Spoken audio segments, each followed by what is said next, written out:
आज मैं फिर साथ मौर्य आपका स्वागत करता हूँ। आज हम लोग का टॉपिक है सेल स्ट्रक्चर एंड फंक्शन। इसमें अगर आपके पास बुक्स हैं तो बुक्स में आप बुक्स अपनी निकाल लीजिए, क्लास 8 एंड 9 जिनमें क्या है आपकी टॉपिक है सेल स्ट्रक्चर एंड फंक्शन। आज हम लोग क्या करेंगे, सेल स्ट्रक्चर एंड फंक्शन के बारे में क्या करेंगे, डिस्कस करेंगे। हाँ, अगर आप यूपी बोर्ड से हो तो यूपी बोर्ड, ठीक है, यूपी बोर्ड के बच्चे भी अगर आपके पास है तो क्लास 7 की बुक है, उसमें भी आपका क्या है, कोशिका नाम से चैप्टर है, कोशिका तथा उत्तक। उसमें भी आप क्या करेंगे, इस चैप्टर को आप क्या करेंगे, ओपन करके बैठ सकते हैं, ठीक है। वरना वैसे तो बुक की आवश्यकता नहीं पड़ेगी, लेकिन अगर आप बुक ले लेते तो आपके लिए काफ़ी ज़्यादा अच्छी होगी, ठीक है, क्योंकि बुक से काफ़ी ज़्यादा अच्छे समझ भी आएगा। मैं बताऊंगा, उसके बाद आप बुक देखेंगे तो ये चीज़ें आपको ज़्यादा अच्छे से अच्छे क्लियर होगी, ठीक है। आज बात करते हैं जो हम लोग का टॉपिक है सेल स्ट्रक्चर एंड फंक्शन, ठीक है। मीन्स सेल या कोशिका क्या होती है, सेल क्या होता है, इसके बारे में हम लोग जानेंगे। और सेल को हम लोग सेल को structural and functional unit of life क्यों बोलते हैं, इसके बारे में हम लोग जानेंगे कि आखिर सेल होता क्या है, इसका स्ट्रक्चर क्या होता है, फंक्शन क्या होता है, और बहुत सारी इंपॉर्टेंट बात है जो सेल या कोशिका के बारे में, उसको हम लोग क्या करेंगे, डिस्कस करेंगे। अगर सेल के बारे में अगर बात किया जाए तो सेल आपका जो होता है, ये cell is the smallest unit of any living organism. किसी भी लिविंग ऑर्गेनिज्म की जो सबसे स्मॉलेस्ट यूनिट होती है उसे हम लोग क्या बोलते हैं, सेल, ठीक है।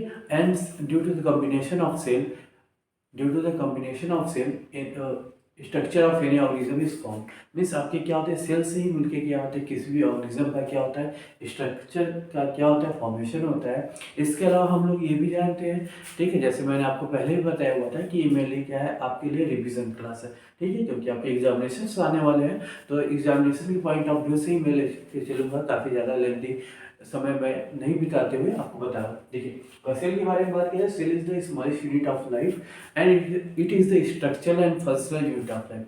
मतलब ये क्या होती है, किसी भी लिविंग ऑर्गेनिज्म की सबसे छोटी इकाई होती है, सबसे स्मॉलेस्ट यूनिट होती है, उसे हम लोग क्या बोलते हैं, सेल बोलते हैं। और सेल ही क्या करता है, किसी भी लिविंग ऑर्गेनिज्म का क्या स्ट्रक्चर का फॉर्मेशन बनाने में क्या करता है, हेल्प करता है, ठीक है। इसके अलावा जो भी सेल्स होते हैं उनका क्या होता है, अलग अलग टाइप्स के सेल्स होते हैं, ठीक है। किसी भी ऑर्गेनिज्म के अंदर पाए जाने में अलग अलग सेल्स होते हैं और हर एक सेल्स का क्या होता है, अलग अलग फंक्शन होता है।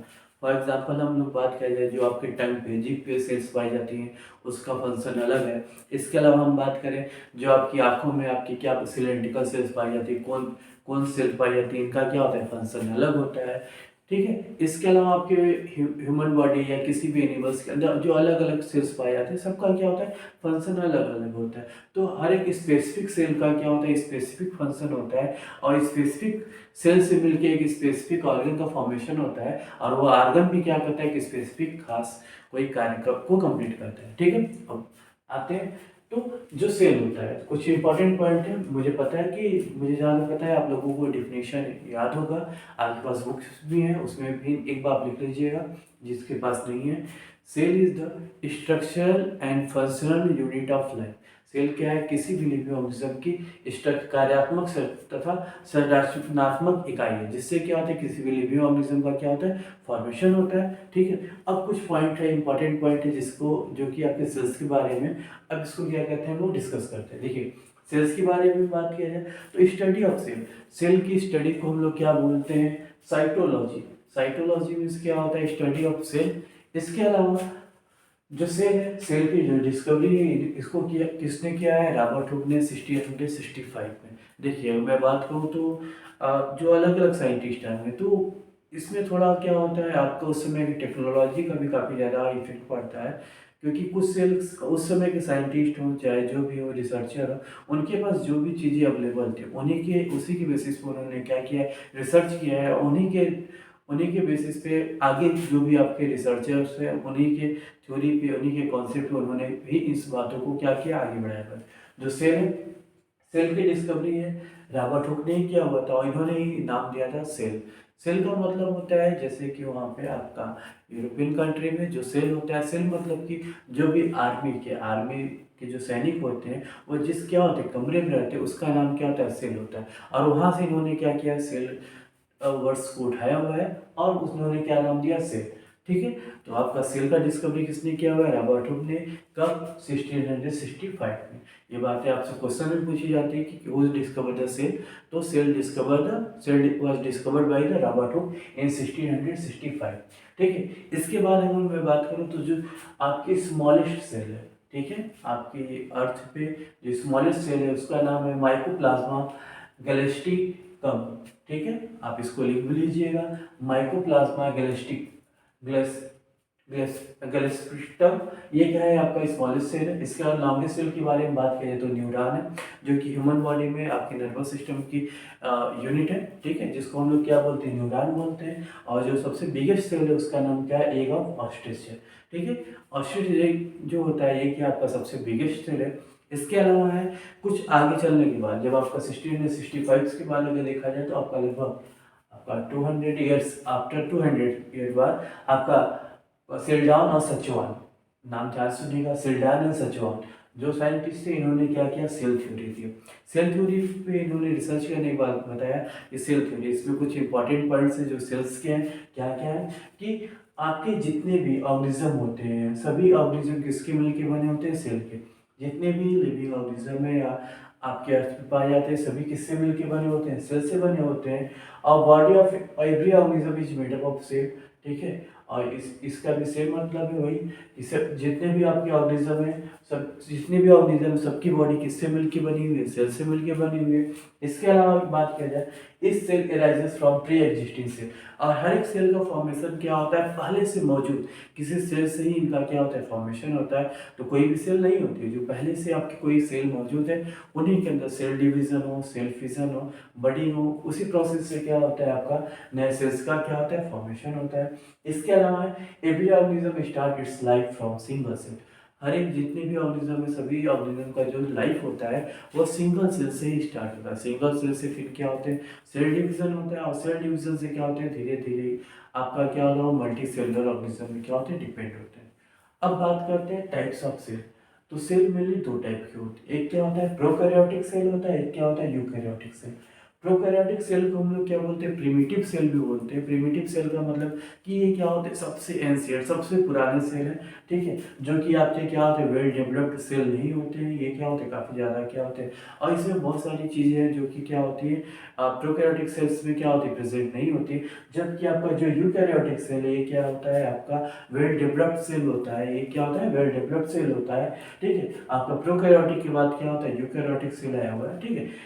तो अब इनके बीच में हम लोग डिफरेंस जानते हैं कि यूकैरियोटिक और प्रोकैरियोटिक सेल्स में क्या डिफरेंस है, उसके बारे में हम लोग बात किया जाए तो यूकैरियोटिक और प्रोकैरियोटिक सेल्स का डिफरेंस दिया हुआ है, क्या है, पहले प्रोकैरियोट्स के बारे में बात करते हैं। जो प्रोकैरियोटिक है इनका जो साइज होता है काफ़ी स्मॉल होता है। काफ़ी स्मॉल का मतलब है कि आपका 10⁻⁻10 मीटर्स के आसपास होता है, उससे भी छोटा होता है, ठीक है।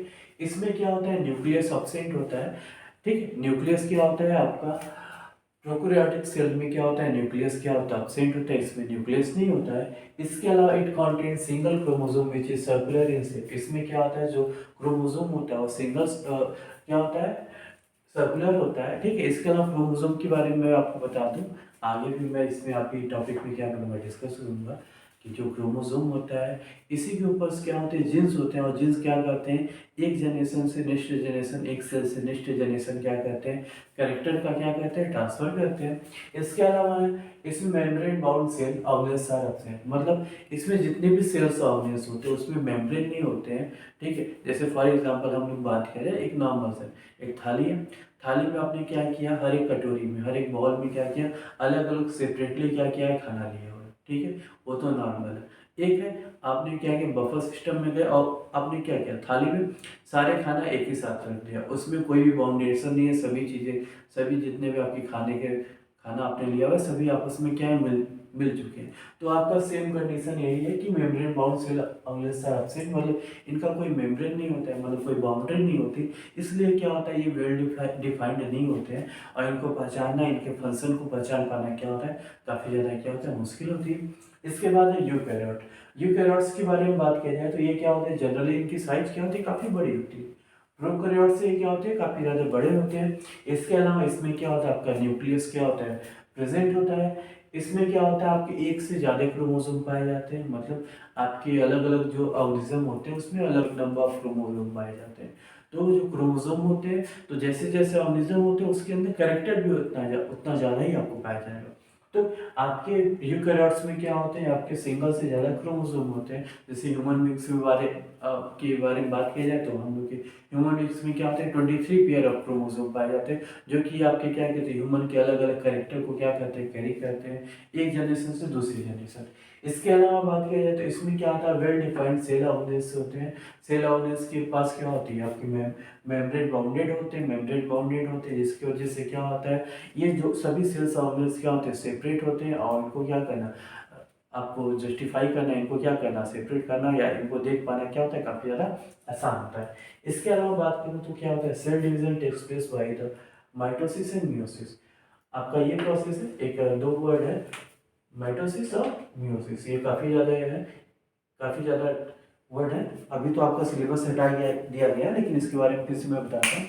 मिटोसिस और मियोसिस क्या होता है। मिटोसिस जो प्रोसेस होता है इसमें जब सेल डिवीजन होता है तो जो भी जैसे अगर हम लोग मान लिया जाए कि कोई एक सेल, ठीक है, और सेल में एक न्यूक्लियस है, ठीक है, तो जब भी क्या होगा इससे कोई भी डॉटर सेल का फॉर्मेशन होगा तो इसमें क्या होता है डॉटर सेल्स में क्या होते हैं, डॉटर सेल्स में सेम कैरेक्टर का ट्रांसफर क्या होता है आपका डॉटर सेल्स में होता है, पेरेंट सेल से आपके डॉटर सेल में, ठीक है, सेम कैरेक्टर सेम गुणों का क्या होता है ट्रांसफर होता है। लेकिन अगर मियोसिस में किया जाए, मियोसिस में अगर हम लोग बात करें तो मियोसिस में क्या होता है जो पेरेंट्स के और जो कैरेक्टर्स होते हैं वो कैरेक्टर क्या होते हैं इक्वल अमाउंट में दोनों आपके डॉटर सेल्स में कहीं आपके सेपरेट नहीं होते हैं। इसमें क्या होते हैं सेपरेटली, इसमें आपके कुछ अलग कैरेक्टर जाएंगे, इसमें कुछ से अलग कैरेक्टर जाएंगे, मतलब दोनों डाटा सेट्स में दोनों कैरेक्टर जो होते हैं वो क्या होते हैं सेम नहीं होते हैं। और इसमें क्या होता है कैरेक्टर का काफ़ी ज़्यादा क्या होता है इसमें सेम कैरेक्टर, जैसे मान लिया हम लोग बात किया जाए मिटोसिस, मिटोसिस में क्या होता है इसमें क्या है आपके तीन कैरेक्टर है 1 2 3 कैरेक्टर है। तो जब डाटा सेल्स होगा तो इसमें भी क्या होगा आपका तीन कैरेक्टर क्या होंगे ट्रांसफर होंगे, ठीक है, और इस वाले भी डॉटर सेल में क्या होगा तीन कैरेक्टर क्या होगा ट्रांसफर होगा। लेकिन अगर हम लोग बात किया जाए मियोसिस में तो मियोसिस में क्या होता है जस्ट अपोजिट होता है। इसमें क्या होता है अगर क्या होता है पेरेंट सेल्स के पास आपके क्या है कोई चार कैरेक्टर है, इसमें मैं बात करता हूँ कोई भी पेरेंट सेल है, ठीक है, इसके पास चार कैरेक्टर है 1 2 3 4। और जब सेल डिवीजन होता है तो सेल डिवीजन से क्या होते हैं जो भी डॉटर सेल्स आती है, ठीक है, इसमें क्या होता है कुछ कैरेक्टर्स इसमें जाते हैं, जैसे मान लिया इसमें फर्स्ट और फोर्थ कैरेक्टर्स इसमें आ गया और थ्री और टू कैरेक्टर इसमें आ गया, तो इसमें क्या होता है इक्वल कैरेक्टर का क्या होता है ट्रांसफर नहीं होता है, इससे हम लोग क्या बोलते हैं मियोसिस बोलते हैं, ठीक है। जबकि आपका क्या होता है जो प्रोकैरियोट्स होते हैं, प्रोकैरियोट्स में क्या होता है जो सेल डिवीजन होता है इसमें क्या होता है फिजन से या बर्डिंग से होता है और ज़्यादा कैरेक्टर्स क्योंकि सिंगल क्रोमोसोम को क्या करते हैं कैरी करते हैं, इसमें ज़्यादा कैरेक्टर का क्या होता है ट्रांसफर नहीं होता है, ठीक है। तो ये है, आप क्या कीजिए ये पूरे बोर्ड का क्या कीजिए एक बार स्क्रीनशॉट ले लीजिए, ठीक है, फिर मैं इसके आगे आपको बताऊं कि जो भी ऑर्गेनिज्म होते हैं उनको किस बेसिस पे क्या कहते हैं हम लोग डिवाइड करते हैं। इसके अलावा जो सेल के इंपॉर्टेंट पार्ट है उसके बारे में हम लोग क्या करेंगे डिस्कस करेंगे। आप इसे आप स्क्रीनशॉट ले लीजिए, ओके, ठीक है, आपने स्क्रीनशॉट इसका ले लिया होगा। अब इस पे नेक्स्ट पॉइंट पे हम लोग क्या करते हैं बात करते हैं। तो मैंने अभी बताया था कि अब क्या करते हैं जो ऑर्गेनिज्म है उनको on the basis of cell पे कैसे डिवाइड किया गया। तो सबसे पहले अगर मैं बात करूँ तो कोई भी लाइफ प्रोसेस होता है तो लाइफ प्रोसेस के लिए क्या होते हैं तो कुछ कुछ न चीज़ें क्या होती हैं हमारे लिए काफ़ी ज़्यादा इम्पोर्टेंट होती हैं, जैसे रेस्पिरेशन है, डाइजेशन है, ठीक है, रिप्रोडक्शन है, इसके अलावा आपका नर्वस सिस्टम है, इसके अलावा क्या होता है, ठीक है, तो ये सभी चीज़ें क्या होती हैं आपकी बॉडी के लिए क्या होती है काफ़ी ज़्यादा इंपॉर्टेंट होती है। कुछ ऐसे सेल्स होते हैं जो कि क्या करते हैं सिंगल सेल्स से क्या करते हैं सारे फंक्शन को क्या करते हैं परफॉर्म करते हैं, और वह एबल होते हैं कि सिंगल सेल ही क्या करता है सारे काम को क्या करता है अकेले ही क्या कर सकता है कंप्लीट कर सकता है। इसके अलावा क्या होता है कुछ ऑर्गेनिज्म होते हैं जिनमें क्या होता है अलग अलग फंक्शन को परफॉर्म करने के लिए अलग अलग टाइप्स के क्या होते हैं सेल पाए जाते हैं, ठीक है। तो इस बेसिस पे जो सेल्स हैं इनका डिवीज़न किया गया है दो टाइप्स में। इनके बेसिस पे जो भी ऑर्गेनिज्म है उनको दो टाइप पे डिवाइड किया गया है। पहला है आपका यूनिसेलुलर ऑर्गेनिज्म जिसे हम लोग क्या बोलते हैं एक कोशिकीय जीव बोलते हैं। दूसरा है multi cellular organism. Multi cellular organism के बारे में मैं बात करूँ जिसे हम लोग क्या बोलते हैं बहुकोशिकीय जीव बोलते हैं, ठीक है। तो जितने भी अगर इसके बारे में मैं बात करूँ तो ऐसे such type of organism which are made up of single cells ऐसे ऑर्गेनिज्म जो कि क्या होते हैं सिंगल सेल से मिलके बने होते हैं, उसे हम लोग क्या बोलते हैं यूनिसेलुलर ऑर्गेनिज्म बोलते हैं। मतलब इंग्लिश में अगर जिसको लिखना है तो आप लिख भी सकते हैं। Such type of organism which are made up of single cell and their single cell perform their all function is known as unicellular organism. ऐसे सेल, ऐसे कोशिका, ऐसे जीव जो कि क्या करते हैं सिंगल को एक एक कोशिका से क्या होते हैं मिलके बने होते हैं, और उनकी एक ही कोशिका क्या करती है उनकी सारे कामों को क्या करती है कंप्लीट करती है, उसे हम लोग क्या बोलते हैं यूनिसेलुलर ऑर्गेनिज्म बोलते हैं। और इसका कुछ एग्जांपल है जैसे क्या करता है अमीबा, पैरामीशियम, ठीक है। इसके अलावा हम लोग बात किया जाए तो बहुत सारे बैक्टीरिया हैं, ये सभी चीज़ें क्या होते हैं आपके सिंगल सेलुलर यूनिसेलुलर होते हैं, मतलब सिंगल आपके इनके अंदर क्या होता है सिंगल सेल्स पाए जाते हैं, और ये क्या करते हैं सारे फंक्शन को क्या करते हैं अकेले परफॉर्म करते हैं। तो ऐसे ऑर्गेनिज्म को हम क्या बोलते हैं यूनिसेलुलर ऑर्गेनिज्म बोलते हैं। और अधिकतर ये सेल जो जितने भी यूनिसेलुलर ऑर्गेनिज्म हैं आपके एक्वेटिक होते हैं, पानी वाले जगह पाए जाते हैं, या जहाँ पे मॉइस्चर होता है वहाँ पे पाए जाते हैं। आपका बैक्टीरिया, तो बैक्टीरिया तो आप जानते हो कि यार में हर जगह बैक्टीरिया प्रेजेंट है। इसके अलावा हम लोग बात करते हैं multi cellular organism. Multi cellular organism की मैं अगर बारे में बात करूँ तो आपका क्या होता है, तो ये क्या होते हैं मल्टी सेलुलर ऑर्गेनिज्म की अगर डेफिनेशन अगर आप लिखना चाहते हो तो लिख लीजिएगा। Such type of organism which are made up of different types of cell and their different cell perform different function। ठीक है, तो ऐसे ऐसे जो कि क्या होते हैं अलग अलग टाइप्स के सेल्स आप लिख ये भी समझ सकते हैं। इसके अलावा लिखना हो जो आपको स्कूल में अगर बोल दिया जाता है what do you mean by multicellular organism, तो आप सीधा से लिखेंगे the organism which are made up of two और मोर सेल। जो ऑर्गेनिज्म दो या दो से ज़्यादा सेल से मिलकर बने होते हैं उसे हम लोग मल्टी सेलुलर ऑर्गेनिज्म बोलते हैं। और ठीक है, और इनके बारे में अगर बात किया जाए तो इनका जो स्ट्रक्चर है अगर बात किया जाए तो सबसे पहले क्या होता है सेल होता है। सेल से बनता है आपकी स्पेसिफिक टिश्यू बनता है, ठीक है। हर एक टिश्यू का क्या होता है अलग अलग फंक्शन होता है। टिश्यू से क्या बनता है आपका ऑर्गन बनता है, ऑर्गन से आपका बनता है ऑर्गन सिस्टम, ठीक है। और अलग अलग ऑर्गन सिस्टम मिलके क्या बनाते हैं आपके ऑर्गेनिज्म को फॉर्मेशन करते हैं, ठीक है। ठीक, तो आपका क्या होता है सेल कोशिका, कोशिका से टिश्यू बनता है जिससे हम लोग क्या बोलते हैं उत्तक बोलते हैं। और टिश्यू से क्या बनता है आपका ऑर्गन, ऑर्गन को हिंदी में बोलते हैं अंग बोलते हैं। और ऑर्गन से बनता है ऑर्गन सिस्टम जिससे हम लोग क्या बोलते हैं अंग तंत्र बोलते हैं, ठीक है। और ऑर्गन सिस्टम से क्या बनता है किसी ऑर्गेनिज्म या किसी जीव का क्या होता है फॉर्मेशन होता है। तो मल्टी सेलुलर ऑर्गेनिज्म में क्या होते हैं अलग अलग टाइप्स के क्या होते हैं आपके सेल्स होते हैं जो कि अलग अलग फंक्शन को क्या करते हैं परफॉर्म करते हैं। इसमें अगर हम लोग एग्जाम्पल की बारे में बात की जाए तो आपका क्या होता है ह्यूमंस आते हैं, ठीक है, एनिमल्स है, इसके अलावा बर्ड है। ये सभी चीज़ें आपके क्या होते हैं मल्टी सेलुलर ऑर्गेनिज्म होते हैं। और ठीक है, और इनमें क्या होता है स्पेसिफिक फंक्शन करने के लिए क्या होता है स्पेसिफिक सेल्स पाए जाते हैं जो कि आपके क्या होते हैं अलग अलग कामों को क्या करते हैं कंप्लीट करते हैं, ठीक है। अब बात करते हैं parts of cell. Parts of cell के बारे में बात किया जाए तो सेल्स के कुछ इंपॉर्टेंट पार्ट्स हैं। सबसे पहले आता है सेल मेम्ब्रेन, ठीक है, जिससे हम लोग क्या बोलते हैं हिंदी में कोशिका झिल्ली बोलते हैं। इसके अलावा सेल मेम्ब्रेन को हम लोग क्या बोलते हैं प्लाज्मा मेम्ब्रेन भी बोलते हैं। इसके अलावा इसे हम लोग सिलेक्टिवली परमिएबल मेम्ब्रेन भी बोलते हैं। अब सेल मेम्ब्रेन होता क्या है, सेल मेम्ब्रेन क्या होता है it is a thin thin layer around the cell. ये क्या होता है एक पतली सी झिल्ली, पतली सी लेयर होती है आपके सेल की चारों तरफ क्या होती है प्रेजेंट होती है। और सेल्स के सारे पार्ट्स को क्या करती है एक प्लास्टिक की तरह क्या करती है अपने अंदर क्या करती है पैक करके रखती है, ठीक है। और सेल मेम्ब्रेन में क्या होता है ये क्या होता है कुछ सिलेक्टेड सब्सटेंस को ही क्या करता है सेल के अंदर आने देता है और सेल से बाहर जाने देता है, जिससे हम लोग क्या बोलते हैं with the help of diffusion process cell allows only selected substance to go in and go out। ये क्या करता है कुछ सिलेक्टेड चीज़ें को ही क्या करता है सेल के अंदर आने देता है और सेल के बाहर जाने देता है। इसलिए इसे हम लोग क्या बोलते हैं सिलेक्टिवली परमिएबल मेम्ब्रेन भी बोलते हैं। मतलब क्या बोलते हैं सिलेक्टिवली परमिएबल मेम्ब्रेन। क्यों, क्योंकि जो सेल होता है केवल क्या करता है सेल मेम्ब्रेन केवल सिलेक्टेड चीज़ों को ही क्या करता है, सेल के अंदर आने देता है और सेल के बाहर जाने देता है। इसमें इसके लिए कौन रिस्पॉन्सिबल होता है, आपका डिफ्यूजन प्रोसेस होता है। डिफ्यूजन प्रोसेस में आपका क्या होता है, एनी सब्सटेंस में move from higher concentration to lower concentration. इसमें क्या होता है, डिफ्यूजन प्रोसेस में क्या होता है, कोई भी सब्सटेंस क्या होता है, हायर कॉन्सेंट्रेशन से लोअर कॉन्सेंट्रेशन की तरफ क्या करता है, मूव करता है। फॉर एग्जाम्पल अगर हम लोग बात करें, जैसे कि आपका सेल में क्या होता है, ऑक्सीजन जब जाता है तो ऑक्सीजन क्या होता है, आपका ब्लड में क्या होता है, ऑक्सीजन की मात्रा हीमोग्लोबिन में क्या होता है, ऑक्सीजन का कॉन्सेंट्रेशन ज़्यादा होता है। जबकि इनसाइड द सेल आपका क्या होता है, कार्बन डाइऑक्साइड का क्या होता है, कॉन्सेंट्रेशन ज़्यादा होता है, ऑक्सीजन की कॉन्सेंट्रेशन कम होता है।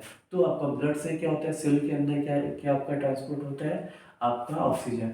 और सेल के अंदर से क्या होता है, कार्बन डाइऑक्साइड क्या होता है, निकल के कार्बोनेट्स के रूप में आपके लंग्स में आता है, और लंग्स से क्या होता है, फिर CO2 के रूप में क्या होता है, निकल आते हैं। ठीक है, तो ये आपका सेल मेम्ब्रेन होता है। ठीक है, कोशिका झिल्ली, सेल मेम्ब्रेन सीधा आप लिख सकते हैं, सेल मेम्ब्रेन क्या होता है। ठीक है, तो it is a thin layer around the cell. क्या एक पतली सी क्या होती है, लेयर होती है, जो कि क्या होती है, सेल के चारों तरफ प्रेजेंट होती है।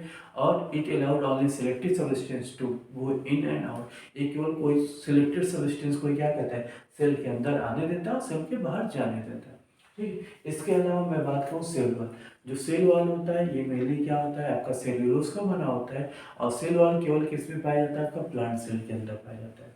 प्लांट सेल के अंदर ही क्या होता है, केवल सेल वॉल पाया जाता है। और सेल वॉल जो होता है, ये क्या होता है, आपके सेल मेम्ब्रेन के बाहर प्रेजेंट होता है। ठीक है, इसके बारे में अगर मैं बात करूँ तो सेल वॉल जो होता है, ये क्या कहता है, प्लांट के सेल को क्या कहता है, एक फिक्स शेप देता है। फिक्स शेप देने का मतलब है, जब भी आपका क्या होता है, प्लांट जो प्लांट सेल होते हैं, ठीक है, प्लांट सेल में क्या होता है, जब वाटर का क्या करते हैं, ऑब्जॉर्वेशन करते हैं, तो इसके अंदर स्वेलिंग आती है, तो क्या होता है, सेल का ब्रस्ट होने का क्या होता है, चांसेस होता है।